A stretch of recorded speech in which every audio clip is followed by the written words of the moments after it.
وسیع و عریض حویلی کے مین گیٹ کے اندر آگے پیچھے گاڑیاں آ کر رکی۔ سب سے پہلے والی گاڑی کا فرنٹ ڈور کھلا اور حیدر خان باہر آیا۔ وہ سیاہ سوٹ میں ملبوس، کاندھے پر سیاہ شال ڈالے تھا۔ سرخ اور سفید چہرے پر اس وقت ایسی خشونت اور کرختگی چھائی ہوئی تھی کہ دیکھ کر ہی خوف آئے۔ اس نے خود ہی اپنی گاڑی کا پیچھے والا ڈور کھولا۔ اندر خوف سے ادموئی ایک 16 سال کی کمسن لڑکی بیٹھی کانپ رہی تھی، جس کو اس نے بے دردی سے کھینچ کر باہر نکالا اور پھر کھینچتا ہوا اندر کی طرف بڑھا۔ وہ نازک سی کمسن کلی اس کے ساتھ گھسیٹتی چلی گئی۔ تمام ملازمائیں کھڑی دیکھ رہی تھیں۔ سیڑھیاں چڑھتا سیدھا اسے اپنے کمرے میں لے آیا اور فرش پر اتنی زور سے دھکا دیا کہ اسے منہ سے بے ساختہ چیخ نکلی۔ آج سے تم اسی کمرے میں قید رہو گی اور میرے بھائی کے خون کے ایک ایک قطرے کا حساب دو گی۔ اگر تم نے مجھ سے پوچھے بغیر ایک قدم بھی اس کمرے کی چوکھٹ سے باہر رکھا تو یاد رکھنا، زندہ جلا دوں گا تمہیں۔ اس کا نازک سا جبڑا حیدر خان کی پتھر جیسی گرفت میں تھا۔ اس کی شفافیت پر خوف کے مارے اس کمسن لڑکی کی آنکھیں ابلنے لگی۔ حیدر خان کا بس نہیں چل رہا تھا کہ عجب خان کی بہن کے ٹکڑے ٹکڑے کر دے، جو بے دردی سے اس کی جان سے پیارے بھائی کے خون کر کے بھاگ گیا تھا۔ فرش پر گھٹنوں کے بل بیٹھی زاروں قطار روتی اس لڑکی کو خون آشام نگاہوں سے گھورتے ہوئے وہ کمرے سے باہر نکل گیا تھا۔ وہ ہنوز اسی پوزیشن میں بیٹھی رہی۔ امو جان، بابا جان، عجب لالا، پلوشا، بوا، سب کو یاد کر کے تڑپ تڑپ کر روتی رہی۔ پھر جب رو رو کر تھک گئی تو وہیں فرش پر سکڑ کر لیٹ گئی۔ فرش ٹھنڈا تھا، تھوڑی دیر میں ہی اس کا جسم کپ کپا اٹھا۔ سامنے بیڈ بھی موجود تھا اور اس پر رکھا کمبل بھی، نرم گرم دبی صوفے بھی رکھے ہوئے تھے، مگر وہ ڈر کے مارے فرش سے نہ اٹھی، کہیں وہ ظالم انسان پھر سے آ جائے اور اسے صوفے یا بیڈ پر پا کر بے پھر جائے۔ رات کا نہ جانے کون سا پہر تھا جب حیدر خان غرور بھری چال چلتا کمرے میں داخل ہوا۔ نظر فرش پر سکڑ سمٹ کر لیٹی اس لڑکی پر پڑی تو حیران رہ گیا۔ وہ 8 گھنٹے پہلے جیسا اسے چھوڑ کر گیا تھا وہ اسی حالت میں تھی۔ اتنی ٹھنڈ میں وہ عام سے کپڑوں میں فرش پر پڑی کانپ رہی تھی۔ کمرے میں صوفہ پڑا ہوا تھا، بیڈ بھی تھا، کوئی چیز اس کو نظر کیوں نہیں آئی؟ شاید یہ اس طرح کر کے اپنی جان دے کر مجھ سے جان چھڑوانا چاہتی ہے۔ حیدر خان کے دماغ میں فوراً یہ خیال آیا تو اس نے فرش پر پڑی اس لڑکی کو تیش بھری نظروں سے گھورا اور فوراً آگے بڑھا۔ اے اٹھو، مرنا چاہتی ہو کیا؟ وہ اس کے سر پر گرجا مگر وہ لڑکی ویسے ہی کانپتی رہی، آنکھیں نہ کھولی۔ اے سن رہی ہو کیا؟ اب کہ حیدر نے جھک کر اس کے بازو کو ہلایا مگر اس کی آنکھیں پھر بھی نہ کھلی۔ چند لمحے وہ اسے تند نگاہوں سے دیکھتا رہا، پھر جھک کر اس کے نازک سے وجود کو اپنے فولادی بازوؤں میں اٹھایا اور لے جا کر بیڈ پر لٹا دیا۔ اس پر کمبل ڈالنے کے بعد ہیٹر آن کر دیا اور خود سگریٹ نکال کر بیلکنی میں جا کھڑا ہوا۔ 2-3 سگریٹ پھونکنے کے بعد وہ واپس کمرے میں آیا اور چینج کر کے اس کے برابر میں سیدھا لیٹ گیا اور اس کی طرف نظر اٹھانے سے گریز پڑتا، مگر ابھی اسے آنکھیں موندے چند منٹ ہی ہوئے تھے کہ اس کے کانوں میں مدھم سسکیوں اور بڑبڑانے کی آوازیں آنے لگی۔ کچھ دیر اگنور کرتا رہا، پھر جھنجھلا کر اس کے چہرے سے کمبل ہٹایا۔ وہ نیند میں تھی مگر سسکیاں لے رہی تھی، چہرے پر خوف تھا۔ ایک پل کے لیے حیدر خان کے دل کو کچھ ہوا، لیکن پھر دشمن کی بیٹی کا خیال سب نرمی اور ہمدردی پر بھاری پڑنے لگا اور نہایت درستگی سے اس نے اس معصوم لڑکی کو جھنجھوڑ ڈالا۔ وہ آنکھیں ملتی اٹھ بیٹھی۔ حیدر خان پر نظر پڑی تو سراسمی ہو کر بیڈ سے اترنے لگی، مگر حیدر نے اس کی کلائی سے پکڑ کر اس کو اپنی طرف کھینچا تو وہ پوری کی پوری اس پر آ گری۔ نرم اور نازک وجود کے لمس پر حیدر خان کا دماغ بھگ سے اڑا۔ وہ اس کے سینے سے لگی کانپتے ہوئے روئے جا رہی تھی۔ شش، خاموش، بس آواز نہ آئے، حیدر نے اس کے ہونٹوں پر انگلی رکھ کر سخت لہجے میں کہا، تو وہ خوف سے پھیلی آنکھوں کے ساتھ اسے دیکھنے لگی، جبکہ وہ بڑی گہری نظروں سے اس کا معائنہ کرنے لگا۔ وہ عمر میں اس سے آدھی تھی مگر جوانی کی حدود میں قدم رکھتی ایک خوبصورت لڑکی تھی، جس کا حسن اور نزاکت اس بات کی گواہی دیتا تھا کہ اسے کتنے لاڈ پیار سے پالا گیا ہے۔ حیدر خان، جس کی زندگی اور گھر میں آج تک کوئی عورت نہیں آئی تھی، جو عورتوں کی طرف نظریں تک نہیں اٹھاتا تھا، نہ کبھی عورت ذات کے حوالے سے اس کے جذبات میں کوئی ہلچل مچی کبھی، اس وقت ایک کم عمر لڑکی کو دیکھ کر اس کا دل بری طرح سے ڈاواڈول ہونے لگا تھا۔ اس کی گرفت اس لڑکی کے جسم پر سخت ہوئی تو وہ بری طرح مچل کر خود کو چھڑوانے کی کوشش کرتے زور سے رونے لگی۔ حیدر جو اس کی کم سن جوانی میں بہک رہا تھا، اس کا رونا اور سخت مزاحمت دیکھ کر ہوش میں آیا اور فوراً بیڈ سے اترا اور کمرے سے باہر نکل گیا۔ پیچھے وہ گھٹنوں میں سر دے کر سسکنے لگی۔ محض 24 گھنٹوں میں اس کی زندگی بدل گئی تھی۔ وہ اپنے پیاروں سے ہمیشہ کے لیے بچھڑ کر اجنبی جگہ پر ایک وحشی کے قبضے میں آ گئی تھی، جو نہ جانے آگے اس کے ساتھ کیا کیا کرنے والا تھا۔ پھر 2 دنوں میں ہی اسے اندازہ ہو گیا کہ حیدر خان اس کی زندگی کیسے عذاب بنانے والا تھا۔ حویلی میں بہت ساری ملازمائیں تھیں۔ حیدر خان اس کا ہاتھ پکڑے کمرے سے باہر لایا اور ان ملازماؤں میں کھڑی ایک بوڑھی عورت سے مخاطب ہو کر کہا، اماں جانتے، یہ بھی اس حویلی کی ملازمہ ہے۔ اب بے شک میرے نکاح میں ہے، مگر میرے دشمنوں کی بیٹی ہے، لہٰذا اس کی حیثیت ملازمہ کی ہی ہوگی۔ آپ کی نگرانی میں دے رہا ہوں۔ یہ صرف یہیں اندر رہ کر کام کرے گی، حویلی کے گیٹ تک اس کے قدم جانے نہ پائیں۔ وہ سرد لہجے میں کہہ کر وہاں سے چلا گیا تھا۔ اماں جنتے نے جاتے ہوئے حیدر خان کو افسوس سے اور اس لڑکی پر بے حد ترہم بھری نظروں سے دیکھا، جو سہمی کھڑی اپنی بڑی بڑی آنکھوں سے اسے دیکھ رہی تھی۔ اس کی آنکھوں میں خوف کی جھلک واضح تھی۔ آؤ میرے ساتھ۔ اماں جنتے اس کا ہاتھ پکڑ کر کچن میں لے آئی تھی۔ کیا نام ہے تمہارا؟ کچن میں رکھی کرسی پر بیٹھنے کا اشارہ کرتے ہوئے اماں جنتے نے نرمی سے پوچھا۔ حرم، اس نے آہستہ سے جواب دیا۔ ماشاء اللہ، بڑا خوبصورت نام ہے۔ اماں جنتے مسکرائیں۔ کام کرنا آتا ہے؟ انہوں نے دودھ پتی کا مگ اس کے سامنے رکھتے ہوئے پوچھا۔ حرم نے معصومیت سے نفی میں سر ہلایا۔ اماں جنتے نے ٹھنڈی سانس بھری۔ وہ جانتی تھی یہ نازوں میں پلی کم عمر لڑکی بھلا کام کاج کرنا کیسے جانتی ہوگی، مگر وہ حیدر بابا کو بھی اچھی طرح جانتی تھی کہ نفرت اور غصے میں وہ کس قدر انتہا پر پہنچ جاتا ہے۔ انہیں اس لڑکی کی شدید فکر ہو رہی تھی۔ انہوں نے حرم سے کوئی کام نہ کروایا، مگر شام کو حیدر ان کے سر پر برستا ہوا پہنچ گیا۔ اماں جانتے، میں اس لڑکی کو آپ کے ذمے اس لیے لگایا تھا کہ اس سے کام کروائیں، نہ کہ اس کو کرسی پر بٹھا کر باتیں کریں اور کھلائیں پلائیں۔ اماں جانتے بوکھلا گئیں۔ ارے نہیں بیٹا، وہ بچی ہے، کام کرنا نہیں جانتی، پہلے اسے سکھانا ہوگا نا۔ انہوں نے حرم کا دفاع کیا۔ بس آپ رہنے دیں، میں کسی اور کے ذمے لگا دوں گا یہ کام۔ حیدر نے ہاتھ اٹھا کر انہیں ٹوک دیا اور لمبے لمبے ڈگ بھرتا وہاں سے چلا گیا۔ اماں جنتے نے ایک ناگوار نظر کچھ فاصلے پر کام کرتی شادو پر ڈالی۔ وہ اچھی طرح سے جانتی تھی کہ اپنے نمبر بڑھانے کے لیے حیدر بابا کو ساری رپورٹ وہی دیتی تھی۔ حیدر کمرے میں آیا تو اسے نہ پا کر اس نے باری باری ڈریسنگ روم اور واش روم میں جھانکا، مگر وہ کہیں نہیں تھی۔ ماتھے پر بل ڈالے وہ کمرے سے نکلنے ہی لگا تھا کہ اس کی نظر بالکنی پر پڑی۔ وہ وہیں بیٹھی ہوئی تھی۔ کس سے پوچھ کر تم یہاں بیٹھی ہو؟ وہ دم دم کرتا اس کے سر پر پہنچا۔ حرم گھبرا کر کھڑی ہو گئی۔ وہ میں، اس کی زبان اٹکنے لگی، آنکھوں میں خوف پھیل گیا۔ کیا میں؟ حیدر خان نے اس کی کلائی سے اسے دبوچا۔ حرم کی چیخ نکل گئی۔ چپ، آواز نہ آئے۔ وہ اس کے چیخنے پر دھاڑا اور کھینچتے ہوئے کمرے میں لے آیا۔ میں تمہیں نیچے کیوں لے کر گیا تھا؟ اس نے اپنی لہو رنگ آنکھیں اس کے خوفزدہ چہرے پر گاڑتے ہوئے پوچھا۔ حرم نے جواب دینے کے بجائے ڈر کر آنکھیں بند کر لیں۔ جواب تو لڑکی۔ اس نے حرم کی کلائی کو جھٹکا دیا تو وہ بلبلا اٹھی۔ کام کے لیے؟ وہ بری طرح رو پڑی۔ پھر کیا تم نے کام؟ حیدر نے اس کے رونے کی پرواہ نہ کرتے ہوئے چپتے ہوئے لہجے میں پوچھا۔ وہ ہنوز روتی ہوئی بولی۔ اس نے ایک اور جھٹکا دیا تو وہ نفی میں سر ہلاتے ہوئے گڑ گڑانے لگی۔ پلیز مجھے چھوڑ دیں، مجھے اپنے گھر جانا ہے، بابا کے پاس، امو ججا کے پاس، مجھے جانے دیں، میں یہاں نہیں رہ سکتی، میں مر جاؤں گی، مجھے چھوڑ دیں، میرا دل پھٹ جائے گا۔ اس کی آواز درد سے پھٹ رہی تھی، مگر سامنے حیدر خان جیسا سفاک انسان تھا جسے بھائی کی موت نے پاگل کر دیا تھا۔ اس پر بھلا اس معصوم لڑکی کی التجاؤں کا کیا اثر ہوتا؟ الٹا وہ بپھر اٹھا۔ گھر جانا ہے تمہیں؟ اپنے باپ کے پاس؟ وہی باپ جس نے بیٹے کو بچانے کے لیے تمہاری قربانی دی، اس کے پاس جانے کی خواہش رکھتی ہو؟ ایک بات یاد رکھو لڑکی، تم خون بہا میں آئی ہو۔ اگر تمہارا بھائی میرے ہاتھ لگ گیا تو میں تمہیں آزاد کر دوں گا، لیکن اگر وہ مجھے کبھی نہ ملا تو اس کی سزا تم بھگتو گی۔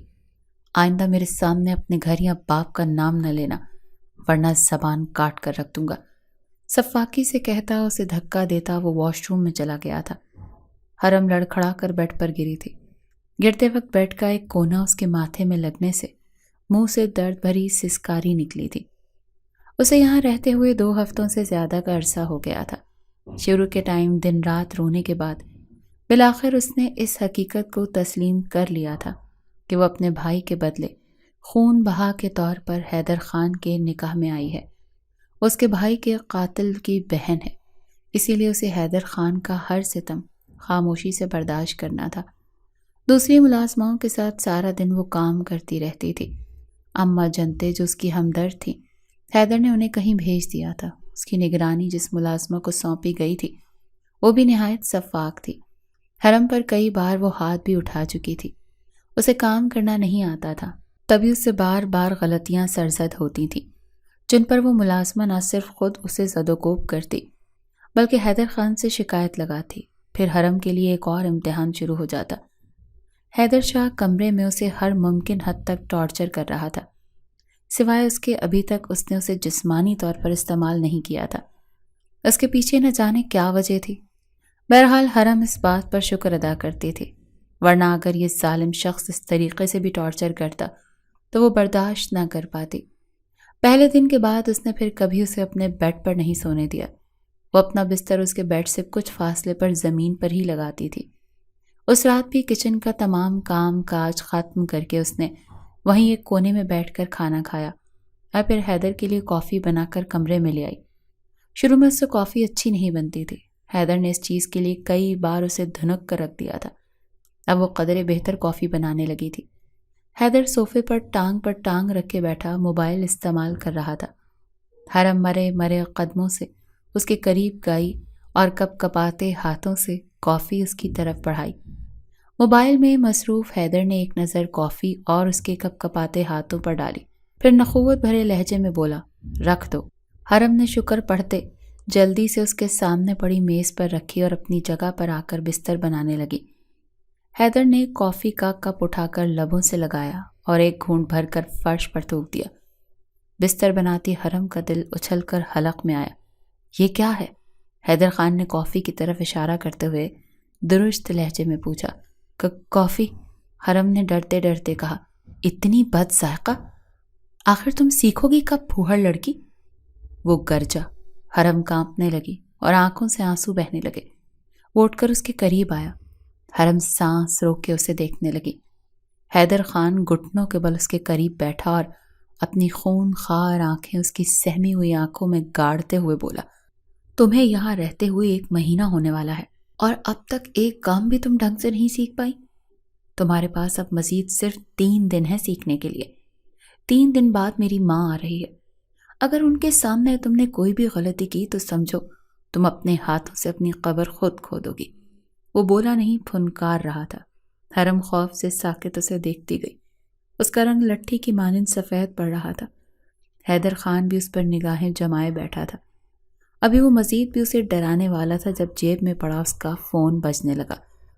اسکرین پر نظر پڑی تو چہرے کے تنے تاثرات یکدم ڈھیلے پڑ گئے۔ کال اٹینڈ کر کے فون اس نے کان سے لگایا۔ السلام علیکم اماں جان، کیسی ہیں آپ؟ کچھ دیر پہلے والی اس کی کڑوی سرد آواز اب میٹھی شیرنی میں تبدیل ہو چکی تھی۔ وہ بات کرتے ہوئے ٹیرس کی طرف چلا گیا۔ پیچھے حرم کا دل اپنے آنے والے مزید برے وقت کا سوچ کر بیٹھا جا رہا تھا۔ پھر دوسرے دن صبح کچن میں کام کے دوران دوسری ملازماؤں کی سرگوشیاں اس کے کانوں میں پڑیں۔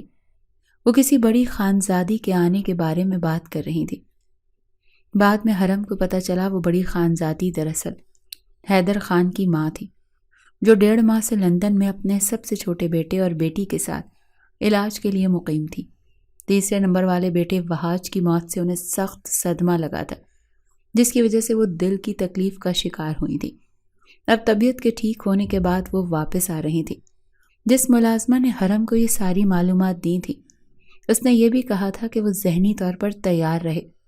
بڑی خانزادی ایک نہایت سنگ دل عورت ہے، ملازمین کی چھوٹی سے چھوٹی غلطی پر بھی معاف نہیں کرتی بلکہ سزا دیتی ہے، اور حرم تو ان کے بیٹے کے قاتلوں کی بیٹی ہے۔ پر اسے کیسے معاف کریں گی وہ بھلا؟ حرم تو سن کر ہی کانپ گئی تھی۔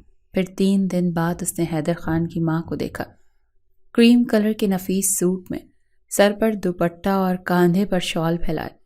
سرخ اور سفید رنگت والی اس عورت کے چہرے پر اتنا سرد پن جھلک رہا تھا، اتنی دور سے دیکھ کر بھی حرم کو دل خوف سے لرز اٹھا۔ ان کے ساتھ انہی سے ملتے جلتے نقوش والی ایک پختہ عمر کی خاتون تھی، جسے لڑکی تو نہیں کہا جا سکتا، یہ شاید حیدر خان کی بڑی بہن تھی، جس نے بیوہ ہونے کے بعد دوبارہ شادی نہیں کی تھی۔ ساتھ ہی حیدر کا سب سے چھوٹا بھائی حذیفہ خان تھا، اس کے نقوش حیدر سے ملتے جلتے تھے۔ حرم نے چھپ کر ان سب کو دور سے دیکھا تھا۔ وہ دل ہی دل میں درود شریف کا ورد کرتے ہوئے خدا سے دعا مانگ رہی تھی کہ کہیں اسے نہ طلب کر لیا جائے۔ وسیع و عریض آراستہ لاؤنج میں سوگواری سی چھائی ہوئی تھی۔ بڑی خانزادی عشرت جہاں بیٹھی آنسو بہا رہی تھی۔ حیدر خان ماں کے ساتھ بیٹھا ان کے کاندھے پر ہاتھ رکھے انہیں دلاسا دے رہا تھا۔ دوسری طرف خوش بخت بیٹھی تھی، وہ بھی ماں کا ہاتھ پکڑے انہیں نہ رونے کی تلقین کر رہی تھی۔ کچھ فاصلے پر بیٹھے حذیفہ کے چہرے پر بھی افسردگی چھائی ہوئی تھی۔ امی جان پلیز چپ کر جائیں، آپ کی طبیعت مشکل سے ٹھیک ہوئی ہے، خدا نخواستہ پھر بگڑ گئی تو؟ حیدر سمجھاؤ نا امی جان کو۔ خوش بخت جو کب سے ماں کو چپ کروانے کی کوشش کر رہی تھی، حیدر سے مخاطب ہوئی۔ ہاں امی جان، آپا ٹھیک کہہ رہی ہیں، اتنا سٹریس آپ کے لیے ٹھیک نہیں ہے، آپ لمبے سفر سے آئی ہیں، کچھ تو خیال کریں۔ سمجھانے کے ساتھ اس کا انداز شکایتی بھی تھا۔ ہاں امی جان پلیز صبر کریں، رونے کے بجائے بھائی کے لیے دعا کریں۔ حذیفہ بھی اٹھ کر ماں کے قریب آ بیٹھا۔ ارے کیسے صبر کر لوں، میرے چاند سا شہزادہ منو مٹی تلے دفن ہو گیا، خدا اس کے خونی کو تباہ کرے۔ حیدر تم نے اسے کیوں چھوڑ دیا؟ ٹکڑے ٹکڑے کیوں نہیں کیے اس کے؟ بجائے اس کے اپنے بھائی کے خون کا بدلہ لیتا تو بدلے میں اس کی بہن کو لے آیا۔ وہ ہذیانی انداز میں حیدر سے مخاطب ہوئی۔ 10 دن پہلے جب حیدر نے فون پر اطلاع دی تھی کہ وہ وحاش کے قاتل کی بہن کو نکاح کر کے خون بہا میں لے آیا ہے، تو تب سے وہ شدید دکھ میں تھی۔ امی جان میں اس لیے اس کی بہن کو لایا تھا کیونکہ وہ ذلیل انسان کہیں بھاگ کر چھپ گیا ہے، جب اسے لاڈلی بہن کا پتہ چلے گا تو وہ ضرور سامنے آئے گا، تب میں اس کے 1000 ٹکڑے کر کے آپ کے قدموں میں رکھوں گا۔ ماں کو سمجھاتے وہ خود ہی مشتعل ہو گیا۔ عشرت جہاں نے آنسو صاف کیے، پھر ناراض لہجے میں بولی، بلاؤ اس لڑکی کو، میں دیکھنا چاہتی ہوں اسے۔ نورا، نورا! حیدر کے چلانے پر نورا بھاگی ہوئی وہاں۔ جی خان! اس نے تھوک نکل کر سوالیہ نظروں سے دیکھا۔ اس لڑکی کو لے آؤ۔ اس نے حرم کا نام نہیں لیا، مگر نورا سمجھ گئی تھی کہ وہ کس کے بارے میں حکم دے رہا ہے۔ کچھ دیر بعد ڈری سہمی حرم کو بڑی خانزادی کی عدالت میں پیش کر دیا گیا۔ حرم کو ان کی طرف سے سخت ری ایکشن کی تو توقع تھی، مگر اتنا شدید ہوگا یہ اس نے نہیں سوچا تھا۔ عشرت جہاں چند لمحے اسے سر سے پیر تک گھورتی رہی تھی، پھر یکایک اس کی آنکھوں میں خون اتر آیا اور وہ حرم پر جھپٹ پڑی۔ حیدر خان سمیت سب تماشا دیکھ رہے تھے، کسی نے بڑی خانزادی کو نہیں روکا، جو انتہائی بے دردی سے اسے پیٹے جا رہی تھی۔ پھر اچانک حذیفہ آگے بڑھا۔ امی پلیز چھوڑیں اسے، یہ مر جائے گی۔ حذیفہ نے بمشکل حرم کو بے پھری عشرت جہاں سے چھڑوایا۔ وہ ہانپتی ہوئی صوفے پر بیٹھ گئی، جبکہ حرم فرش پر گر کر رونے لگی۔ اسے یہاں سے لے جاؤ، حذیفہ نے حرم کی طرف اشارہ کرتے ہوئے نورا سے کہا، تو وہ فوراً آگے بڑھی اور سسکتی ہوئی حرم کو اٹھا کر لے گئی۔ اس کے بعد حرم کی زندگی پہلے سے بھی زیادہ بدتر بنا دی گئی۔ عشرت جہاں نے اسے حیدر خان کے کمرے سے بے دخل کروا کر گھر کے عقبی طرف بنے ایک پرانے اسٹور میں بھیج دیا۔ وہ اسٹور رہائشی حصے سے ذرا ہٹ کر تھا، جس میں پرندوں اور جانوروں کی خوراک کی بوریاں پڑی ہوئی تھیں۔ اس کمرے میں عجیب سی ناگوار سی اسمیل پھیلی رہتی تھی۔ حرم جب رات کو کام نمٹا کر ایک ملازمہ کے ہمراہ سے اسٹور میں آئی تو پھٹی پھٹی نگاہوں سے اس چھوٹے سے گندے قید خانے کو دیکھتی رہی۔ ملازمہ اسے چھوڑ کر چلی گئی تھی۔ اسٹور روم میں اندھیرا تھا۔ ملازمہ اس پر رحم کھا کر ایک چھوٹا سا لالٹین روشن کر کے رکھ گئی تھی۔ وہ اسٹور روم کے ایک کونے میں چٹائی پر سکڑی سمٹی بیٹھی روئی جا رہی تھی۔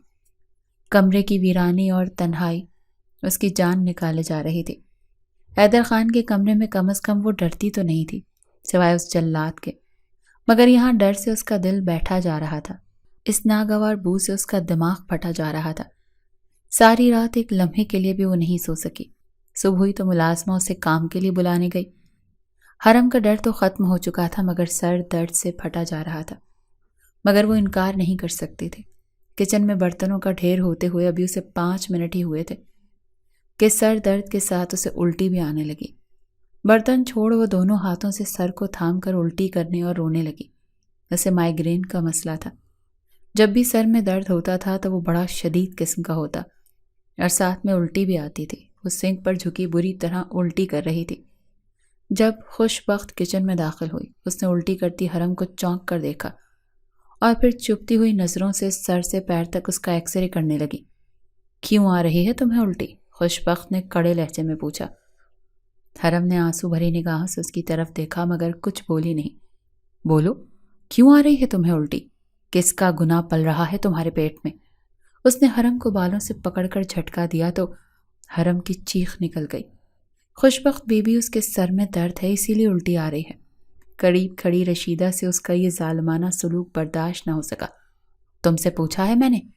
خوشبخت نے رشیدہ کو گھورا اور پھر پلٹ کر خونخوار نگاہوں سے حرم کو دیکھتے اس کے بالوں کو کھینچنے لگی۔ جواب دو، کس کا گناہ پال رہی ہو؟ ہمارے کس ملازم کے ساتھ منہ کالا کیا ہے تم نے ذلیل لڑکی؟ ایک تو اس کا سر شدید درد، اوپر سے بے دردی سے بال کھینچے جانے کی تکلیف۔ وہ تڑپ اٹھی۔ کسی کا نہیں، خدا کے لیے چھوڑے مجھے۔ آہ! حرم ناقابل برداشت درد کی شدت سے بے حال ہو کر اونچی آواز میں روتے رحم کی درخواست کر رہی تھی۔ کیا ہوا ہے آپا؟ کیا کیا ہے اس لڑکی نے؟ اس وقت حیدر خان نے وہاں قدم رکھا۔ حرم نے درد سے تڑپتے آس بھری نگاہوں سے اس کی طرف دیکھا۔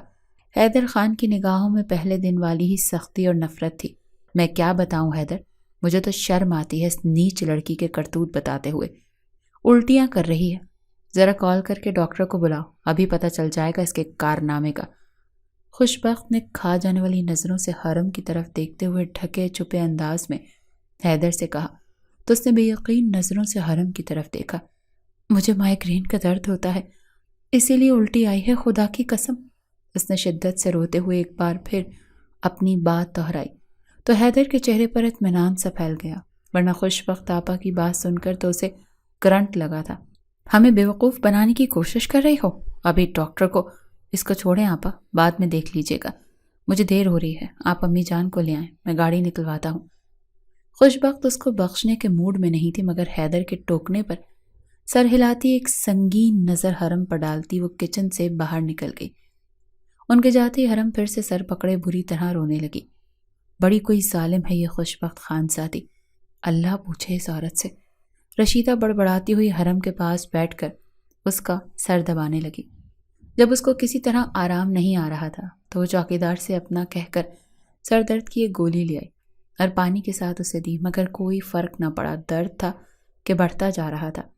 وہ زار و قطار رونے لگی۔ اسے وہ وقت یاد آنے لگا جب سر درد ہونے پر سب اس کے ارد گرد جمع ہو جاتے تھے، بابا جان، امو جان، بوا، جب لالا، تمام ملازمائیں، سب کی بھاگ دوڑ لگ جاتی تھی۔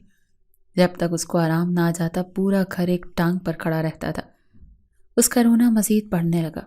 اسی وقت جاگنگ سوٹ میں ملبوس حذیفہ کچن میں داخل ہوا اور حرم کو زمین پر بیٹھے روتے دیکھ کر وہ چونکا۔ کیا ہوا؟ سر میں درد ہے اس کے کیا؟ رشیدہ کو اس کا سر دباتے دیکھ اس نے پوچھا۔ جی چھوٹے خان، بڑا شدید درد ہے بیچاری کو، کہتی ہے اس کو یہ مائیگرین کا درد ہمیشہ ہوتا ہے۔ رشیدہ نے ہمدردانہ انداز میں کہا کیونکہ اسے پتا تھا حذیفہ خان ضرور اس لڑکی پر ترس کھائے گا۔ اس گھر میں ایک وہی تو تھا نرم دل، تبھی نوکر بھی اپنا ہر مسئلہ بلا جھجک اس سے شیئر کرتے تھے۔ او ہو، کوئی دوائی دی اسے؟ توقع کے مطابق اس کو بھی سنتے ہی ہمدردی ہوئی۔ جی چھوٹے خان، سر درد کے لیے گولی دی ہے مگر اس سے آرام نہیں آیا بیچاری کو۔ مائیگرین کے لیے دوسری گولیاں یوز کرتی ہوں میں، عام گولیوں سے آرام نہیں آتا۔ حرم نے بمشکل بولتے ہوئے بھیگی سرخ آنکھوں سے ایک پل کے لیے حذیفہ کو دیکھا تھا۔ وہ کتنے درد میں مبتلا تھی، اس کے چہرے پر صاف نظر آ رہا تھا۔ ایک پل کے لیے نہ جانے کیوں حذیفہ کے دل کو کچھ ہوا تھا۔ اس نے حرم سے ٹیبلٹس کے نام پر پوچھے اور ملازم سے منگوا کر دی۔ ساتھ ہی رشیدہ کو بھی تاکید کر دی کہ اس بات کا کسی کو پتہ نہ چلے۔ ٹیبلٹس لینے کے بعد اس کے درد میں افاقہ ہوا۔ رشیدہ نے چپکے سے کاموں میں بھی اس کی اچھی خاصی مدد کر دی۔ عشرت جہاں کو روٹین کے چیک اپ کے لیے حیدر شہر لے کر گیا تھا۔ خوشبخت بھی ساتھ تھی تو حرم کی کچھ بچت ہو گئی۔ رشیدہ نے اسے آرام کرنے کے لیے بھیجا اور سب کی نظروں سے بچا کر نیم گرم دودھ کا گلاس بھی تھما گئی۔ حرم دودھ پی کر لیٹ گئی اور کچھ دیر بعد نیند نے اسے آ لیا۔ پھر جب اس کی آنکھ کھلی تو کمرے میں اندھیرا چھایا ہوا تھا۔ وہ ڈر کر لیٹی رہی اور سوچنے لگی، وہ کتنی دیر تک سوئی رہی ہوگی، نہ جانے کیا وقت ہو رہا ہوگا، اب تک کوئی اسے کام کے لیے اٹھانے کیوں نہیں آیا۔ پھر اسی وقت دروازہ کھلنے کی آواز آئی، اس کی سماعت سے ٹکرائی تو دل دھڑک اٹھا۔ وہ خوفزدہ ہو کر اندھیرے میں دیکھنے کی کوشش کرنے لگی۔ حرم بی بی لالٹین کیوں نہیں جلایا، اب تک سوئی ہوئی ہو کیا؟ رشیدہ کی آواز اس کی سماعت سے ٹکرائی تو حرم کی جان میں جان آئی۔ رشیدہ نے ہاتھ میں پکڑی ٹارچ آن کی۔ حرم اٹھ بیٹھی۔ رشیدہ کے ہاتھ میں کھانے کی ٹرے تھی جو اس نے حرم کے سامنے رکھی اور کونے میں پڑی لالٹین کو روشن کرنے لگی۔ رشیدہ آپا، کیا ٹائم ہو رہا ہے؟ حرم نے کمزور سی آواز میں پوچھا۔ رات ہو گئی ہے بی بی، وہ سب لوگ واپس نہیں آئے، شہر والے بنگلے پر رک گئے ہیں آج رات، اسی لیے میں نے کسی کو تمہیں اٹھانے نہیں دیا کہ مشکل ہی سے تو آرام کا موقع ملا۔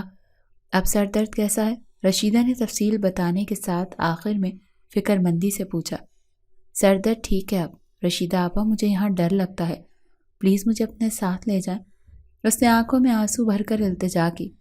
ہمدردی تو رشیدہ کے دل میں بھی اس کے لیے پہلے سے ہی تھی۔ مزید دل پسیج گیا۔ میں تمہیں نہ تو اپنے ساتھ لے جا سکتی ہوں بی بی، نہ ہی تمہارے ساتھ یہاں سو سکتی ہوں۔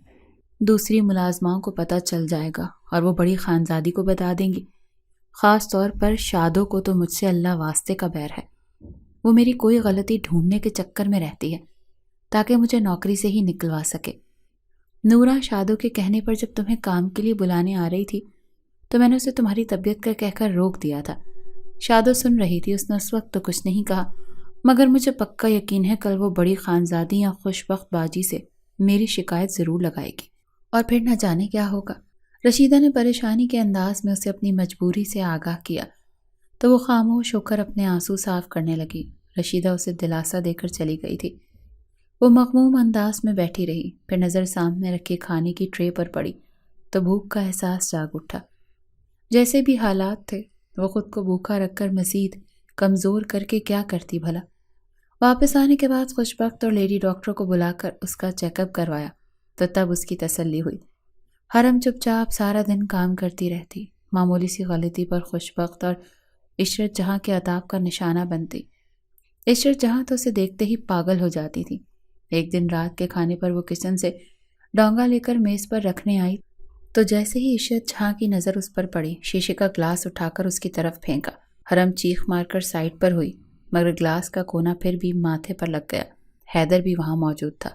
ماں کی اس سفاکیت پر وہ بھی ششدر رہ گیا۔ وہ انہیں کچھ کہنا چاہتا تھا، مگر خوش بخت آپا کو ماں کے اس اقدام پر ان کی حوصلہ افزائی کرتے دیکھا تو لب بھینچ کر وہاں سے اٹھ گیا۔ حرم روتے ہوئے اسٹور روم میں آئی تھی۔ اگرچہ چوٹ بہت بڑی نہیں تھی، مگر درد بہت زیادہ ہو رہا تھا۔ سسکتے اور درد جھیلتے پھر نہ جانے کب اسے نیند آ گئی۔ رات کا نہ جانے کون سا لمحہ تھا جب بادلوں کی شدید گڑگڑاہٹ سے اس کی آنکھ کھلی تھی۔ اس حویلی میں آنے کے بعد پہلی بار وہ بادلوں کی گڑگڑاہٹ سن رہی تھی۔ کمرے میں گھپ اندھیرا تھا۔ خوف کے مارے اس کا ننھا سا دل لرزنے لگا۔ وہ اٹھ بیٹھی اور اوپر موجود پوسیدہ سے لحاف کو مضبوطی سے اپنے گرد لپیٹ لیا۔ اس میں اتنی ہمت نہیں تھی کہ اٹھ کر کونے میں پڑی لالٹین ہی جلا لیتی۔ وہ رونے کے ساتھ آیت الکرسی کا ورد بھی جاری رکھے ہوئے تھی۔ باہر شدید بادلوں کی گڑگڑاہٹ کے ساتھ شدید ہوا کا طوفان بھی تھا، جس کی وجہ سے دروازہ خوفناک آوازیں پیدا کر رہا تھا۔ اس کا دل دہشت سے پھٹ رہا تھا۔ پھر جب انتہائی زور سے بجلی کے کڑکنے کی آواز اسے اپنے عین سر پر سنائی دی تو اس کے حلق سے ایک انتہائی زوردار چیخ نکل گئی۔ حذیفہ جو شہر سے اسی وقت گھر پہنچا تھا، بارش میں بھیگتا جب اندرونی پورشن کی طرف جا رہا تھا، پرانے اسٹور روم سے کسی کی دردناک چیخ کو سن کر حیران ہوتا رک گیا۔ چند لمحے سوچنے کے بعد اس کے قدم تیزی سے اسٹور روم کی طرف بڑھے تھے۔ ہوا سے بچتے دروازے کو زور زور سے کھٹکھٹانے پر جب نہ کھلا تو اس نے ایک زوردار دھکا مارا تو کمزور سا دروازہ فوراً کھل گیا۔ اسٹور روم میں اندھیرا تھا۔ بجلی چمکی تو اس کی نظر کونے میں دبکی کسی انسانی وجود پر پڑی۔ اس نے جیب سے موبائل نکال کر ٹارچ آن کی اور اس کے قریب گیا تو ششدر رہ گیا۔ وہ حرم تھی، گھٹنوں میں منہ دیے سسکتی لرزتی۔ اسے وہاں اس حال میں دیکھ اسے اپنے گھر والوں کی سفاکی پر شدید غصہ آیا، خاص طور پر حیدر لالا پر۔ بے شک وہ وحاج لالا کے قاتل کی بہن تھی، مگر تھی تو ایک معصوم بے گناہ لڑکی جو اس کی بیوی تھی، مگر وہ اس سے جانوروں سے بھی بدتر سلوک کر رہا تھا۔ سنو، اس نے قریب بیٹھ کر اسے پکارا۔ حرم نے بجلی کی سی تیزی سے سر اوپر اٹھایا۔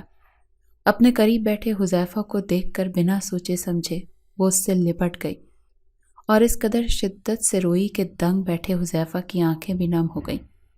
اس نے بڑی مشکل سے اسے اپنے آپ سے الگ کیا۔ اس پل اسے شدید پچھتاوا ہوا کہ کاش وہ ملک سے باہر نہ گیا ہو تو حیدر لالا کا نکاح اس چھوٹی سی معصوم لڑکی سے ہرگز نہ ہونے دیتا۔ وہ ڈر کے مارے لرز رہی تھی، اسے چھوڑنے کو تیار نہ تھی۔ حذیفہ سے اس کی حالت برداشت نہ ہو سکی تو بنا سوچے سمجھے اسے اپنے کمرے میں لے آیا۔ اس نے حرم کو اپنے بیڈ پر لیٹنے کو کہا اور خود جا کر صوفے پر سر پکڑ کر بیٹھ گیا۔ خوف سے نڈھال حرم فوراً کمبل میں گھس گئی۔ اف خدایا، کیا کروں اس لڑکی کے لیے؟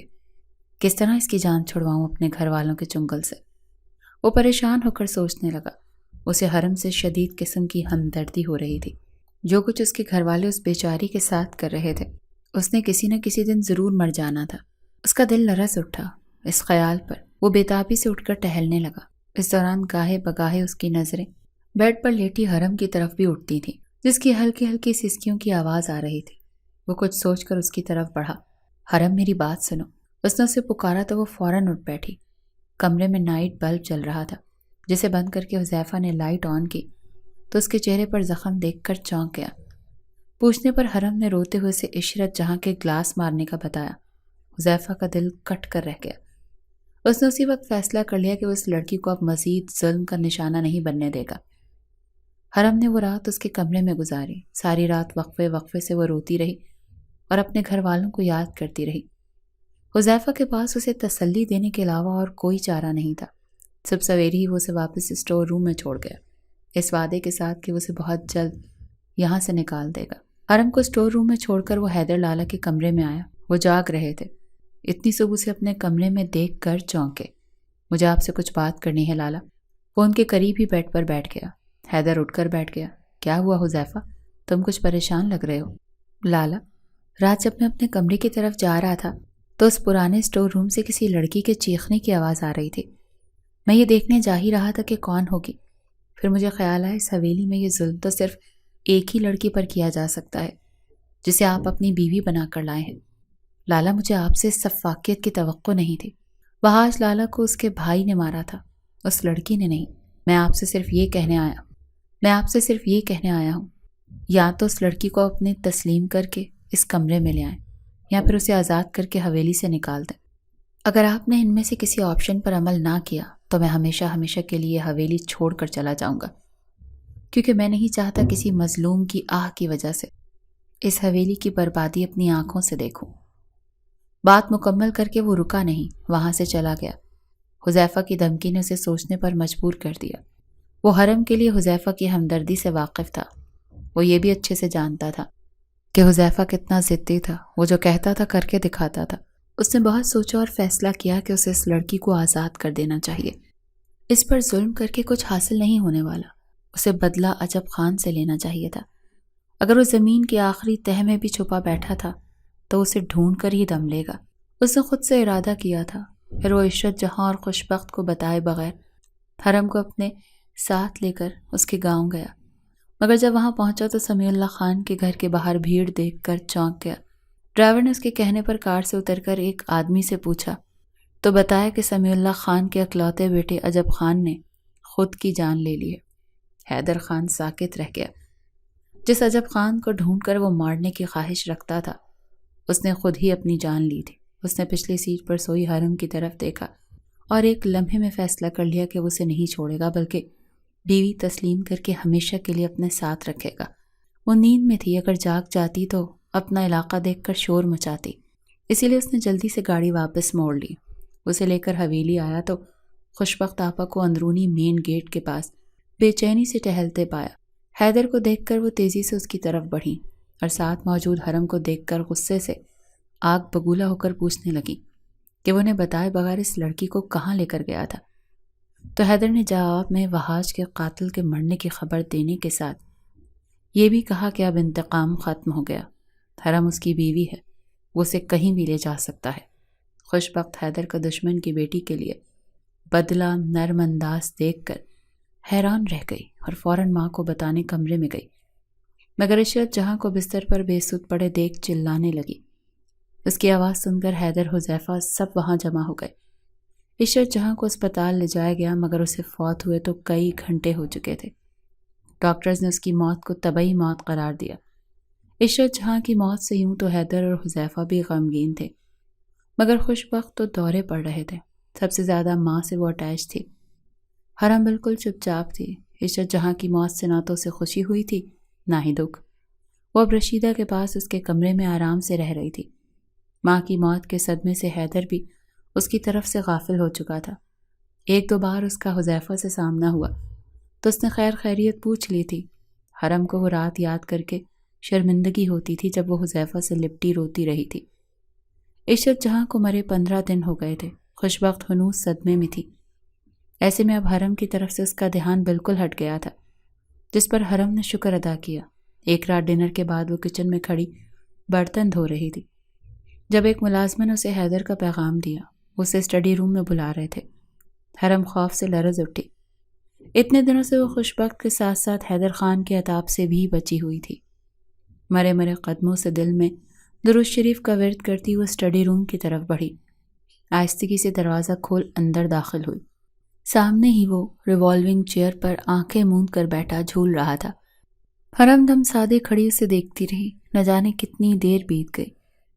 اچانک میز پر رکھا اس کا موبائل بجنے لگا۔ حیدر فوراً آنکھیں کھول کر سیدھا ہو بیٹھا۔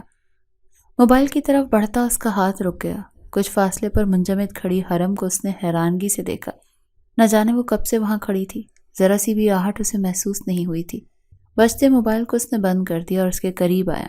حرم اسے قریب آتا دیکھ کر لرزنے لگی۔ کانپ کیوں رہی ہو؟ اس نے قریب آ کر نرم لہجے میں پوچھا تو وہ آنکھیں پھیلا کر اسے دیکھنے لگی۔ معصوم چہرہ، اس پر چھایا ڈر اور لرزتا کانپتا نازک سا بدن۔ حیدر کو اپنا دل پگھلتا ہوا محسوس ہوا۔ ساری نفرت اور غصے کے جو جذبات روز اول سے حرم کے لیے اس کے دل میں تھے وہ ختم ہو چکے تھے۔ اس روز جس روز عجب خان کی موت کی خبر ملی تھی وہ حرم کو اپنانے والا تھا، مگر عشرت جہاں کی اچانک موت کے صدمے نے اسے حرم کو بھلا دیا تھا۔ آج 15 دنوں بعد اسے اس کا خیال آیا تھا۔ اسے خوفزدہ ہو رہی تھی۔ حیدر کو پہلی بار افسوس ہوا۔ اس نے نرمی سے ہاتھ بڑھا کر اسے اپنے سینے سے لگا لیا۔ حرم سسکنے لگی۔ مجھے اپنے بابا کے پاس جانا ہے، پلیز جانے دیں۔ اس کا نرم رویہ پا کر حرم نے التجا کی۔ ٹھیک ہے، کل لے جاؤں گا۔ اور کچھ؟ حیدر نے اس کے ماتھے پر لب رکھتے ہوئے کہا۔ حرم نے گھبرا کر اس کا حصار توڑا۔ ڈرو نہیں، تمہاری مرضی کے بغیر کچھ بھی نہیں ہوگا، حیدر نے مسکرا کر کہا۔ حرم کی پلکیں جھک گئیں۔ وہ لب کاٹنے لگی۔ حیدر نے گہری سانس لے کر اسے دیکھا۔ تم بیڈ پر سو جاؤ آرام سے، میں ٹیرس پر ہوں۔ وہ سگریٹ لائٹر اٹھا کر ٹیرس پر چلا گیا۔ کچھ دیر بعد واپس آیا تو وہ بیڈ پر سو رہی تھی۔ وہ بھی اس کے برابر میں لیٹ گیا اور اس کی طرف کروٹ بدلی۔ سینے تک کمبل لیے وہ گہری نیند میں تھی۔ حیدر یکٹک اس کی معصومیت بھرے چہرے کی طرف دیکھتا رہا۔ اس کے جذبات میں ہلچل مچنے لگی اور وہ بے اختیار اس کے قریب ہوا اور نرمی سے اسے اپنے حصار میں لے لیا اور اس کے چہرے پر جھک گیا۔ پھر وہ خود پر سے کنٹرول کھونے لگا۔ حرم نرم گرم لمس پر جاگ گئی اور خود کو اس کی قید میں پا کر مچل اٹھی۔ حیدر نے اسے پیار سے سمجھانے کی کوشش کی مگر اس نے زور زور سے رونا سٹارٹ کر دیا تو وہ گہری سانس لے کر پیچھے ہٹ گیا۔ صبح ہوئی تو اس نے حرم سے کہا وہ ارجنٹ کام کے سلسلے میں 1 ہفتے کے لیے دبئی جا رہا ہے۔ واپس آتے ہی اس کے والدین سے ملوانے بھی لے جائے گا اور اس کے ساتھ ازدواجی تعلق بھی قائم کرے گا، لہٰذا وہ خود کو تب تک ذہنی طور پر تیار کر لے۔ حرم دم سادے ساکت سی بیٹھی رہی۔ بے شک حیدر خان ایک چارمنگ مرد تھا مگر حرم کا دل اسے قبول کرنے پر تیار نہیں تھا۔ وجہ شاید اس کے وہ تمام برے سلوک تھے جو اس نے حرم کے ساتھ کیے تھے۔ پھر وہ اس کا ذہنی سکون لے کر دبئی چلا گیا۔ ادھر حرم کی جان پر بن گئی۔ حیدر خان کے ساتھ زندگی گزارنے کے لیے اس کا دل بالکل نہیں مان رہا تھا۔ اسے پریشان دیکھ حذیفہ نے پوچھا تو حرم نے اپنی پریشانی شیئر کر دی، کیونکہ ایک حذیفہ ہی تو تھا جو اس کا سچا ہمدرد تھا حذیفہ نے اسے تسلی دی اور کہا کہ وہ اس کا ساتھ دے گا۔ اگر وہ حیدر کے ساتھ نہیں رہنا چاہتی تو اسے حیدر سے آزادی دلوائے گا، بس وہ اچھی طرح سوچ سمجھ کر فیصلہ لے اور پھر اسے بتائے۔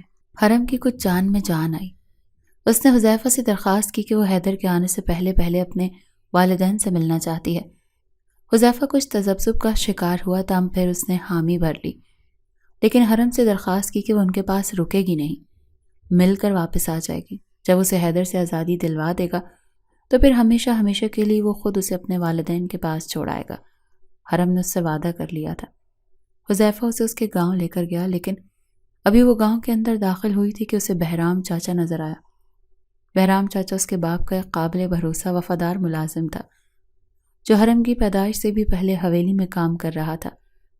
بہرام چاچا کو دیکھ کر اس نے حذیفہ سے گاڑی رکوائی اور اسے آواز دی۔ بہرام چاچا حرم کو دیکھ کر پہلے تو حیران رہ گیا۔ اس کے چہرے پر پریشانی کے تاثرات نمودار ہوئے اور وہ کہنے لگا، حرم بی بی، آپ حویلی نہ جائیں، آپ کی جان کو خطرہ ہے۔ کچھ دن پہلے آپ کے والد اور چچا کے درمیان زمین کے تنازع پر جھگڑا ہوا تھا۔ بات اتنی بڑھ گئی کہ دونوں نے ہاتھا پائی کر لی۔ پھر سائیں سمیع اللہ کے ہاتھوں صمد خان مارا گیا۔ پولیس نے انہیں گرفتار کر لیا، وہ اب جیل میں ہیں۔ بڑی مالکن آپ کی اماں جان، جو پہلے ہی آپ کے لالا کے مر جانے کی وجہ سے صدمے میں تھی، اس نئی افتاد کو برداشت نہ کر پائیں اور اس دنیا سے چلی گئی۔ آپ کی حویلی اور زمین پر صمد خان اور اس کے بیٹوں کا قبضہ ہے۔ انہوں نے کہا ہے کہ اگر آپ کبھی حویلی آئیں تو وہ آپ کو بھی مار دیں گے، اسی لیے بی بی آپ فوراً یہاں سے چلی جائیں۔ حرم اپنے گھر والوں پر بیتی قیامت سن کر سہ نہ سکی اور بے ہوش ہو گئی۔ حذیفہ اسے فوراً واپس حویلی لے آیا۔ جب وہ ہوش میں آئی تو پھوٹ پھوٹ کر رونے لگی۔ ایسے میں حذیفہ کا دل بھی اس کے غم پر دکھی ہو گیا تھا۔ حیدر کو گئے ایک ہفتے سے زیادہ ہو گیا تھا۔ پھر ایک دن اسے پتہ چلا وہ واپس آ رہا ہے۔ وہ حذیفہ کے پاس چلی گئی۔ حذیفہ پلیز مجھے بچا لو، مجھے حیدر خان کے ساتھ زندگی نہیں گزارنی۔